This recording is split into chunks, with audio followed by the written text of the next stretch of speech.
team. There's none better. Starting as my Lieutenant Governor, Antonio Delgado, thank you for being here and all the work you do. Secretary to the Governor, one of the toughest jobs in America.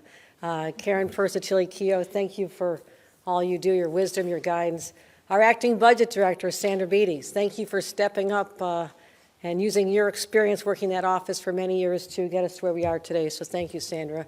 Counsel to the Governor, Liz Fine, thank you. Chief of Staff Stacy Lynch has joined us. And also we want to acknowledge Michael Lasher, who has done an amazing job with our policy side, and our communications team led by Julie Wood, and a lot of people who work so hard to make this day happen. I also like to thank our guests, our Majority Leader, Andre Stewart-Cousins, our Speaker, Carl Heastie, our Comptroller, Tom DiNapoli, thank you, and our Majority Leader, I'm going to tell Crystal Peoples-Stokes from Buffalo. Great to see you again. Minority Leader Robert Ord has joined us, as well as representatives from the minority in the Assembly as well. So, 3 weeks ago today, I laid out a bold vision to make New York safer, more affordable, and more livable. I spoke of our accomplishments, the challenges we've met and overcome, and those that still remain for us to solve together. I described my desire to have the New York dream, attainable for all who call this great state their home, but right now remains out of reach for far too many. I said we set the table for what should be one of the most prosperous times in our state's history.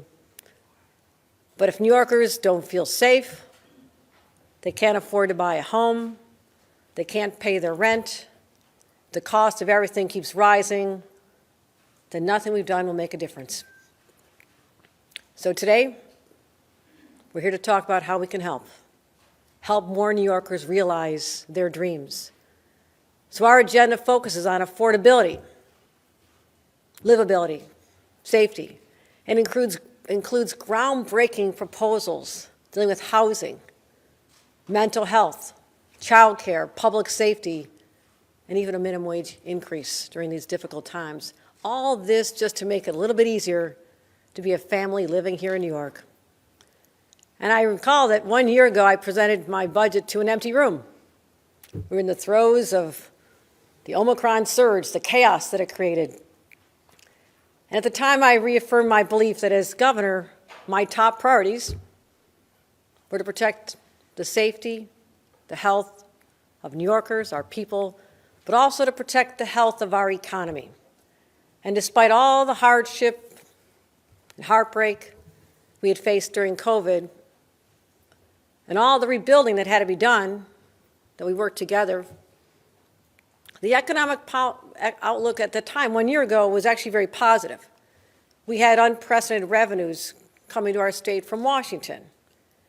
We had Wall Street doing very well. We had tax receipts. The Comptroller knows this. We were in a very different place 1 year ago. So working with the legislature, we used those funds to help our people and help our businesses recover from the pandemic. Investing in transformative priorities such as education, healthcare, childcare, we did all that. And also we said we had to protect the future health of our state's economy, the 10th largest economy in the world. And I knew at the time we could not count on the sun shining forever. When I took office, our reserves were a mere 4%, a dangerously low level for a state our size. That's why I reversed the course that our state was on and put aside a significant amount of money for a rainy day, with a plan with the legislature to increase our reserves to at least 15%. By the end of fiscal year 2023, our reserves will total nearly $24 billion because of that discipline. And it's a good thing we did. It's a very good thing we did, because 1 year later, the umbrellas are out. A majority of economists are predicting a recession. But the good news is we're prepared. It's also one of the reasons we will not be raising income taxes after we just expedited middle-class tax cuts a year ago. Because it's not a newsflash that New Yorkers already believe they pay too much. But the question right now, before all of us, is how do we move New York forward, even in an uncertain environment, and get through these challenges? Once again, we're submitting a balanced budget, for fiscal year 2024. It's a thoughtful plan that furthers our progressive values and our priorities as New Yorkers, but also ensures fiscal responsibility. Our $227 billion budget will include unprecedented investments in areas that will make a positive impact in people's lives, that'll make the New York dream real. And as I said, make it safer, more affordable, more livable. So let's dive into the specifics. Number one priority always has been keeping New Yorkers safe. Full stop. During my time as governor, we developed new strategies, new programs. We're starting to finally see the results. Last year, working with the legislature, we strengthened our gun laws, and we saw double-digit decreases in homicides and shootings. Our subways were getting safer, too. Just last week, Mayor Adams and I spoke about the fact that there was a 16% decrease in major subway crimes just since we implemented our plan where the state and the city work together. We called it COPS, Cameras and Care Program, to give people that sense of security they need to go on our subways. We need to build on these successes and work to make sure that not everyone feels safe, but they are safe. On our subways, in our schools, on the streets, places of worship, and even in a grocery store. That's why we're focused in three major areas. Number one, we'll continue to be laser focused on the gun violence epidemic, making progress, but I'll never be satisfied. Because the number of senseless deaths from illegal guns is devastating for families all across our state. But number two, we have to ensure that our criminal justice system is a true system of justice for all, that respects the rights of individuals. And number three, we're going to keep investing in our communities, those that are most under siege from gun violence, and redeploying our state police to be that extra help on the ground that the cities are asking us for.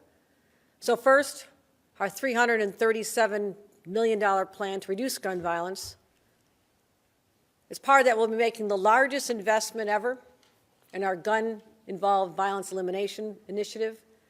And communities appreciate this. I've heard from a lot of mayors who say this is working. The money will go to the communities hardest hit.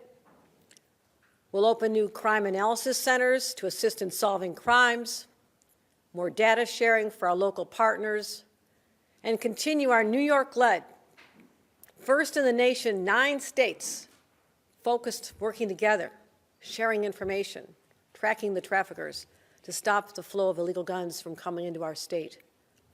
And finally, we must target more resources for youth employment programs, expanding summer youth programs, after-school programs, job training, other ideas for the kids, so we can divert them away from the temptations of the street, the gangs that are preying on them, and give them a more hopeful future. That's what I want to do. It's also a fact that our criminal justice system was absolutely paralyzed during the pandemic. And today, it's still clogged with backlogs, denying justice to far too many. We will give our court-appointed attorneys their first raise in 20 years. And we'll fund our district attorneys so they can meet the discovery demands and move cases along more quickly. And we'll double our investment in alternatives to incarceration, especially for those that are suffering from addiction and mental health challenges, so they can be conserved by community-based programs that we know work. And lastly, I said in my State of the State address, I'm looking forward to a thoughtful conversation with the legislature about our bail laws. I reaffirm my belief in the necessity of making changes and will not turn our backs on the progress that was made. But conflicting language in the law leads to confusion and a lack of accountability for the judges that make their determinations. So let's just simply provide clarity. Let's ensure judges consider factors for serious offenders. And let's leave the law where it is for low-level offenses. We move forward and focus on to our other public safety challenges. And as the third part of our plan on public safety, I've directed the state police to play a more direct role in combating the violent crime that have asked for our help. We're going to have an additional $12.8 million to help us expand our community stabilization units. And these members will be highly trained. These are the best of the best. And they understand the need to build trust in our communities that has been shattered. And we'll hold them to the highest levels of policing. And if making communities safe is our goal, fixing our mental health system is an important part of that. Mental health in the state of New York has suffered from disinvestment for so long, and the pandemic only made things worse. And for people who are struggling with mental illness, severe mental illness, they deserve a system that actually works. That's why we're fully funding a proposal to overhaul the whole way we deal with them with long-term investments, $1 billion to transform New York's continuum of care, 1,000 inpatient psychiatric beds, 150 new beds in state facilities, and that's just the beginning, bringing over 850 back online, with meaningful wraparound services. That's what's happened before. Someone gets treated, they're back on the street, they're back where they were. We're not making a profound difference. So we have to make sure that no one gets left behind. Everyone gets the treatment they deserve. And society has to stop ignoring the fact that our kids are suffering. What they went through the pandemic, the isolation, being away from their norms, their classes, their friends. Right now, too many schools in our state provide little or no mental health support for these children. So we're investing $10 million to expand school-based services across the state, more programs for these kids. We're going to require insurance companies to cover mental health services because it's part of people's health, and also focus on people suffering from opioid addiction, and particularly with the knowledge that deaths from overdose here in New York, at one point they're starting to tip downward, and they've increased 53% from 2018 to 2021 alone. There are too many families, including my own, that know the deep loss of losing a loved one. And now fentanyl has its hands wrapped around people's necks, suffocating them. They can't escape. So in concert with our federal and local partners, we're going to keep working hard to stop those deadly drugs from coming to our communities, but also expanding access to the tools that will keep our people alive. We're going to create a new interagency task force, one of my highest priorities. I worked on this as lieutenant governor before. We made some profound changes, and we're going to do that again. We'll examine every possible solution to this crisis, treat people experiencing addiction as people who are human beings who just need our help, and we'll provide tangible support, including housing. You can't just say you're out on the streets. Our plan is to build over 3,500 residential units supported by intensive mental health services. And because housing is a basic human right, I believe that a safe, affordable home should not be out of reach for New Yorkers, and yet it is. That needs to change. In my State of the State address, I announced the New York Housing Compact, a bold plan to finally address New York's housing crisis by creating 800,000 new homes over the next decade. And that's on top of our last year's working with the legislature, $25 billion investment to create 100,000 affordable housing units. So this year we have to work together to increase the housing supply. And our goal is for housing stock in communities downstate is to grow by 3%, upstate by 1% every 3 years. It's very manageable. Spent a lot of time in local government. It's very doable. And we'll work with our local partners. But the whole objective is so families can stay in New York, kids can raise their own families where they grew up, employers Don't have to worry about whether or not there's going to be employees in a community because they'll have a place to live. So people can access high-quality, good-paying jobs and realize their own dreams. We've failed so far. No longer is failure an option. And this is not a one-size-fits-all approach. Local governments, again, 14 years in local government, I know what they can do. We can bring them to this. They decide how they meet these targets. Whether it's developing old office parks, making changes to their zoning code, we'll help them. We'll partner with them with incentives. And we'll have a $250 million infrastructure fund, because I know from my experience that's often the barrier. Well, who's going to pay for the sewers, the roads, the schools? Because we are all in this together, we will help them in ways like never before. And $20 million for planning assistance fund. Not every town has a large planning department. Let's help people. We can do that. And we'll support their efforts to change their zoning laws and make it easier to build housing. And another way to encourage growth in the New York City metropolitan area is something known as transit-oriented development. If you've not seen this, you need to go visit one of these sites. Extraordinary transformations of communities that are around these incredible train stations. We've spent a lot of money on train stations. They are beautiful. And the trains are equipped with Wi-Fi, they're functioning, they create a whole different experience. And the land around those train stations has grown dramatically in value. And yet, there's a parking lot sitting there, rundown warehouses, abandoned shops. We can do better than that. Oh, I know we can. So, we have invested in MTA's world-class commuter lines, and they are world-class. We've connected more people to jobs. We've created thriving downtowns. And that's why it makes just all the sense in the world to build new housing in those areas. So as part of the compact within the next 3 years, any municipality with a train station or a subway station can be part of the solution. They have to allow a minimum amount of housing within a half a mile of the station. Now, this also helps their tax base. And I know how important it is to localities to expand your tax base and tell employers we're open for business. We're going to help them catalyze change like they've never seen before, all positive. So the bottom line is more houses we build, you increase the housing stock, the prices go down.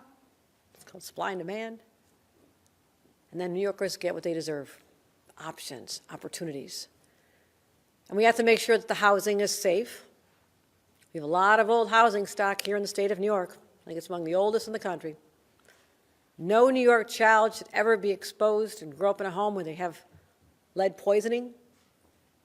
Despite the progress we've made, and there's places like Rochester that are doing a phenomenal job. I was just visiting them to find out how they drove down those numbers so incredibly over the last decade.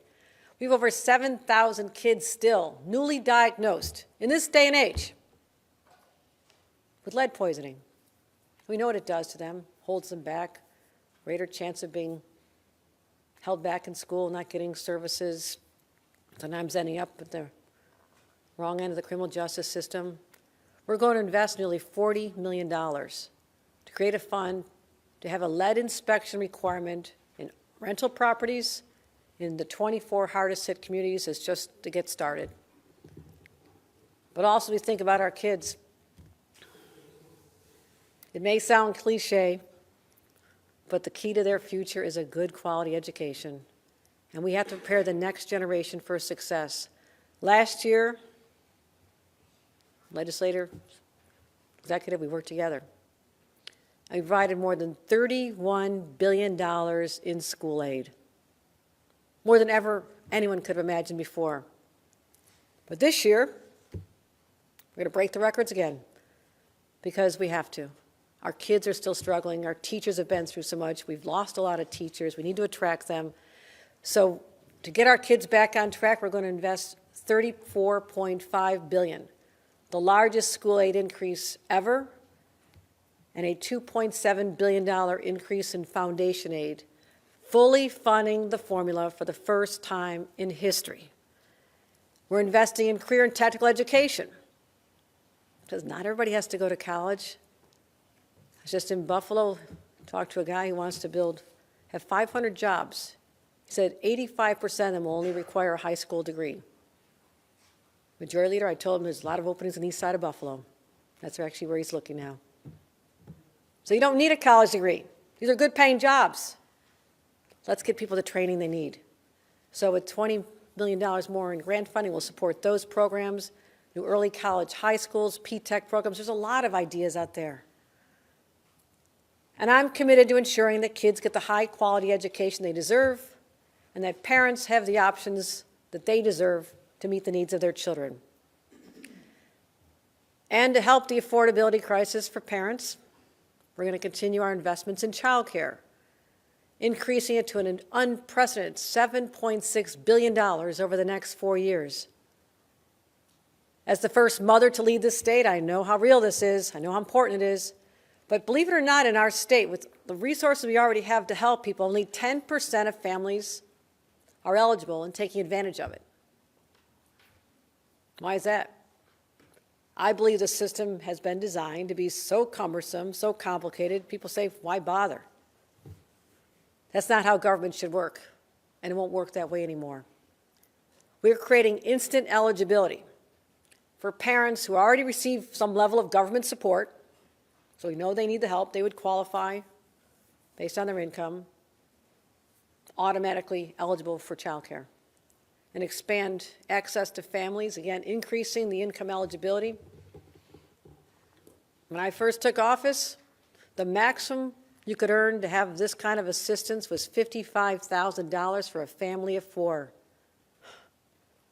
That doesn't work. We've made increases since fiscal year 2022 to increase that to a higher level. Nearly 500,000 families are now eligible. 500,000 families are eligible for child care assistance. We're lowering child care copays, providing support for the providers who really, during the pandemic, they were the first responders for our first responders. They helped people get to work when we really needed them to. And parents should never have to choose between earning a paycheck and caring for their child. And that's why we're building on the progress of New York State's paid family leave. But why isn't that available for state employees? State employees want to have families. We're going to take steps to offer this for state employees, 12 weeks of fully paid parental leave for our workers. And we're going to institute this policy as soon as possible for unrepresented employees. We'll have it for them, but also for our unions. Let's work with the unions. Let's make progress to get this accomplished through collective bargaining. In the backdrop of all these challenges here in our state, there's one that's even larger that affects everyone who lives on this earth, and that is climate change, the greatest threat to our children and grandchildren. Yes, we have the nation's most ambitious plan. We're proud of it. But I am never one to rest on our laurels. Not now, not ever. We'll continue to ensure a cleaner, healthier environment for future generations. We'll make those investments today that promote energy affordability, reduce emissions, and invest in clean air and water. And one of those ways is to implement a nation-leading cap and invest program.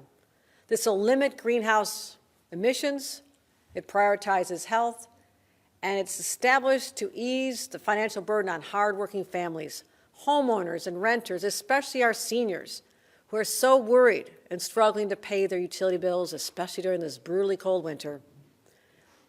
In my State of the State address, I said we'll help low-income families insulate their homes, upgrade their appliances, get new heating systems, and we're investing $200 million to do just that. We're investing an additional $500 million in clean water infrastructure funding, and all this is on top of the $4.2 billion Environmental Bond Act that the voters told us they wanted just a few months ago. So while these climate initiatives will protect the health of future generations, we're also focused on the health of New Yorkers today. And if anything, that pandemic told us and taught us how critically important it is for people to have access to good quality health care. And it shined a glaring light on the disparities that have existed long before in our healthcare system. Last year, we made the largest investment again in history. You hear that a lot, but it's true. Largest investment in healthcare in the state's history. But as we continue to recover from the aftermath of the pandemic and other challenges, we're doubling down and investing an additional $1 billion to address healthcare needs. And that's to make sure that we're prepared for future public health emergencies, but also $500 million to invest in transformative capital funding, help our hospitals, while being laser focused on underserved communities where the health outcomes are the poorest.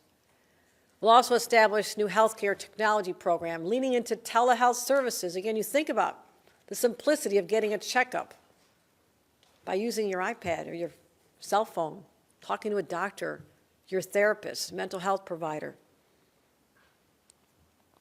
And also, as we speak about health, while reproductive health is under assault in every other part of the country, many parts of our country, certainly in the Supreme Court, I will never, ever waver in my belief that that is a basic, fundamental right. And I commend the legislature for passing an amendment to the state constitution that will enshrine abortion rights into law. And that will be on the ballot in 2024. Addressing our changing healthcare needs is just the start when it comes to our economic recovery. A lot of jobs were lost, a lot of people still suffering, our doctors, our nurses, healthcare providers. But we also have to focus on the overall economy. As I mentioned, 10th largest in the world. We have to make significant investments in economic development, which I translate to jobs. Jobs. And as we're working to become the most worker-friendly and the most business-friendly, we are having success attracting top companies. I spend a lot of my time doing this. Like Migrant, the global leader in semiconductor manufacturing, that's investing $100 billion over the next 20 years, 50,000 jobs that could have gone anywhere else. But here's what we have to do. Not just say that's a one-off and high five, that was great. How do we build the whole ecosystem around this? So we have to build the pipeline and the supply chain opportunities. That's who I'm talking to now, suppliers of companies like this. And there's companies from Long Island to Buffalo who want a piece of this action. So we're going to establish first ever Office of Semiconductor Expansion, Management, and Integration to make it easier, more seamless when companies can go anywhere and we want them to be part of our whole new ecosystem. But it's not just about creating those jobs for tomorrow. It's about preparing our people for those jobs today with new expanded workforce development programs. And also because a lot of people, individuals, 900,000 people making the minimum wage, they're still struggling. No one could have foreseen the effects of inflation. It's starting to get a little better, but kind of created this sense of anxiety and insecurity. And that's why I announced a plan to peg the minimum wage to inflation, to give you the purchasing power that you lost because of forces outside your control. So when prices go up, so will wages. We'll also ensure that the people who feed our state, the farmers, don't ever forget the farmers. They work so hard. They need to have the resources to do their work. We're going to make the investment tax credit for farmers refundable for 5 years, something they've asked for. And we're directing our state agencies to create a whole new marketplace for our farmers, and state-funded programs will buy their food from New York farmers. We'll invest in our farmers, invest in the economy. We're also going to continue making investments in infrastructure. We're going to continue to expand our public transit access, affordability, safety, and for many, many New Yorkers, the MTA is the lifeblood. And if we don't invest in that, then we will not be looked upon favorably by future generations. So we must continue to invest in the MTA, invest in transit, invest in railroads. And over the last year, a lot of ribbon cuttings. We completed the Long Island Railroad's third track. Last week, I took a ride on the brand new Grand Central Madison. Now, if you don't live there, you don't realize the insanity of coming in from Long Island, having to go across the entire borough of Manhattan to Penn Station in order to get back to the east side. No longer. That was fixed. We're moving forward with the 2nd Avenue subway to help eliminate the transit deserts that have kept too many people in places like Harlem from the good paying jobs that are for many people not far away, but if you live there, it's impossible to get to without much of your time being wasted. The Interborough Express connecting 2 boroughs. What a radical idea that you don't have to go into Manhattan from Queens to get back out to Brooklyn. We're moving fast on that project as well, as I'm excited about it. And Penn Access. Yesterday, I was just with President Biden to mark the commencement of a long overdue, much anticipated Gateway Tunnel that will ultimately transport people. It's the busiest transit corridor in our nation, but also some of them will be going into a brand new revitalized Penn Station. Because our transportation system has to be safe, reliable, on time. And why can't it be a pleasant experience? Why can't it be uplifting? Why can't you see the sky instead of being in the dredges and darkness? That's going to change. But also, a lot of people rely on buses. We have to increase their frequency, rider safety. We're going to be installing automated bus lane enforcement cameras on 900 buses so people can give the space that they're supposed to give to our buses. Also investing in $20 million to electrify buses for non-MTA authorities, boosting the clean energy economy of tomorrow and driving New Yorkers to a cleaner, greener modes of transportation. Now, I mentioned the MTA a couple of times. New Yorkers, New York City residents, is Jano here? I don't know if Jano's here. I'm not going to forget you. Okay. We have to face the harsh reality of MTA's fiscal cliff, a problem that was created by almost the complete cessation of ridership during the pandemic, except for the emergency workers and first responders and healthcare workers. Everybody else stayed home. And a lot of people working remotely haven't quite found their way back. We're focusing on safety, reliability, being on time, and all that goes toward creating a different environment than they would have had a year or two ago. That's what we have to get out there. But the pandemic totally altered how we behave, how we work, where we work. So that sustained decrease in ridership that we had hoped would pop back by now, we have to deal in realities. It's not there yet. I believe it'll come back, but we're not there yet. So it created a new dynamic for the MTA's finances, and this is not going to be a short-term problem. It's one we're going to have to face together going forward. And requires fiscal discipline and action at all levels of government. I propose a multifaceted solution that includes $400 million in savings and efficiencies without service cuts. That is obviously the easiest way to do it, but that is counterintuitive. You can't invite people back and tell them, well, you're going to have a longer wait on the platform. That doesn't work. So we'll find those efficiencies working with the MTA. They have a plan. We'll also be reallocating some of our federal funds to reduce the cost of capital. We'll have increased contributions from the City of New York. But I'm also proposing to help in the long term that a share of future casino revenues, those in the MTA region, if there are any, stay tuned, that'll go to the MTA. Part of that will go to the MTA as a dedicated funding source. And also, we'll have an increased state contribution growing to more than $1 billion, funded in part by a small increase from 0.34% to 0.5% in the existing payroll mobility tax. And in addition to these investments to ensure the long-term health of the agency, it also ensures that we're focusing on public safety. And making this plan work is going to have a little bit of sacrifice from all stakeholders to just make sure that we're all doing our share, because there are no other options. The MTA must continue. It must continue being safe, reliable, and available for New Yorkers. So, as I mentioned in my State of the State address, where I shared my priorities, once again reaffirming my priorities to make New York safer, more affordable, create more opportunities for New Yorkers of today, but especially for New Yorkers of tomorrow. Word is getting out. This is the place to be.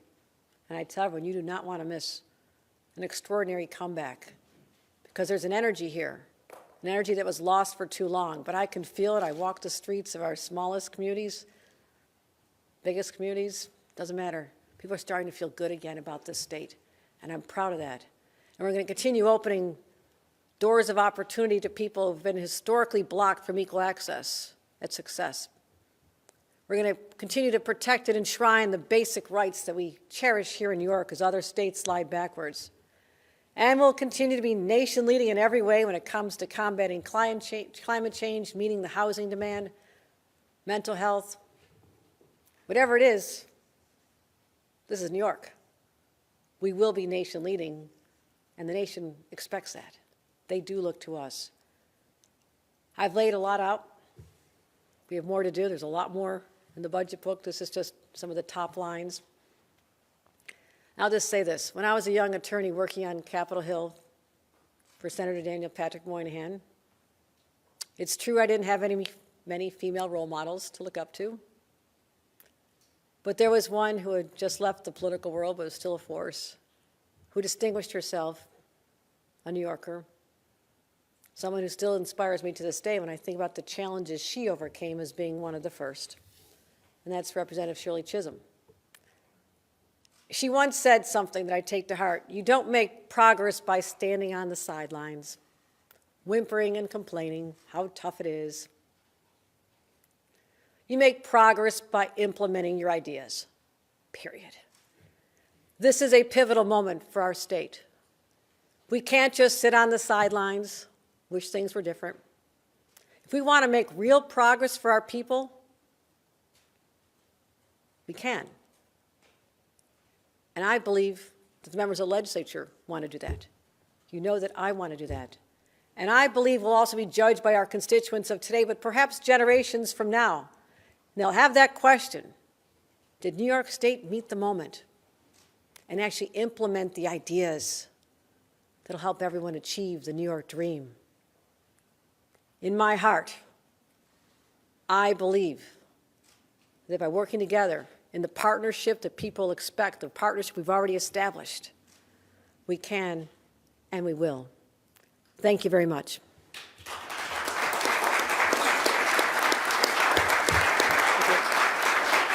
Thank you, thank you, thank you, thank you, thank you, thank you, thank you, thank you, thank you, everyone.